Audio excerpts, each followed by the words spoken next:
ന്യൂഡൽഹിയിൽ CJP നടത്തിയ സമരത്തിനിടെയുണ്ടായ സംഘർഷത്തിൽ 70 പേരെ ഡൽഹി പോലീസ് കസ്റ്റഡിയിലെടുത്തു.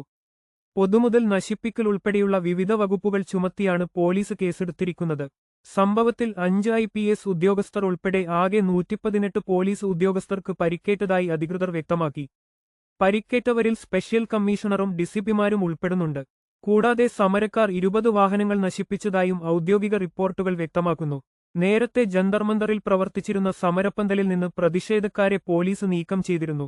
സോനം വാങ്ചുക്ക് അടക്കമുള്ളവർ പങ്കെടുത്ത സമരവേദി പോലീസ് പൊളിച്ചുമാറ്റുകയും ലാത്തിച്ചാർജും ടിയർ ഗ്യാസ് പ്രയോഗവും നടത്തി.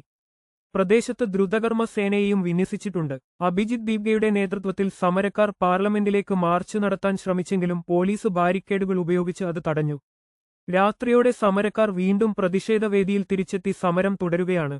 പാർലമെന്റിലേക്ക് വീണ്ടും മാർച്ച് നടത്തുമെന്ന് CJP നേതൃത്വം അറിയിച്ചിട്ടുണ്ട്. കൂടുതൽ വാർത്തകൾക്കായി ഈ ചാനൽ ഇപ്പോൾ തന്നെ സബ്സ്ക്രൈബ് ചെയ്യുക.